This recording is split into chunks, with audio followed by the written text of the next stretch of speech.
And today we're going over Nerolidol, or Nerolidol, however you want to pronounce it.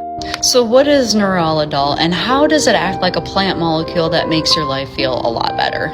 So Nerolidol is this thing called a terpene. When terpenes are plant molecules that give your herbs and your food and a bunch of different things its smell, but it's also got a lot of juicy good health benefits because they change your energy levels and all the different things going on in your brain and body for the better, usually.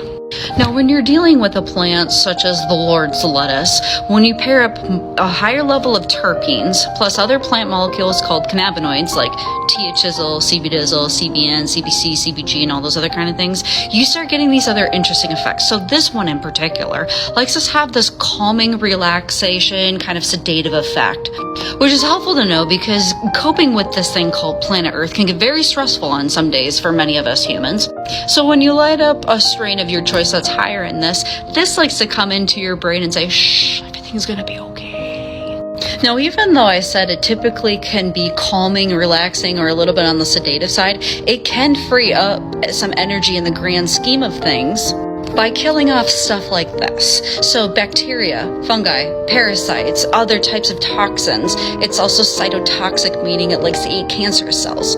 Now, finding this in high amounts in certain strains isn't always easy to do. There's a lot of different factors that depend on the growers, how they're growing, and how they're handling things. But I don't know how I manifested this, but we ended up getting collaborated with a company called Gravity Grown out of Tulsa. Their strains come out looking gorgeous, they're unique, but I found that this was a theme in many of them. For example, their purple run says borderline 0.6%, which is actually pretty high for some terpenes, depending on what you're looking for. Some of the other beautiful strains that have a lot of this in there from them are going to be including RS11, Glove Butter, Old Family Cookies, and Lemon Cherry Slushy. Now, when you smell strains that are higher in something like this, you're typically going to either smell a woodsy or fruity or maybe a combo of both kind of sensations hitting your olfactory bulb here. Now, if you don't have the high amount of this in the strain that you're trying to work with, you could always pair up some other plants with it. So you could find some essential oils like jasmine, neroli, tea tree, which is also known as melaleuca, can help with that. Lavender is another favorite one of mine. But it's typically floral in nature, so if you're smelling something that's super, super floral, it could very much have something like this in it.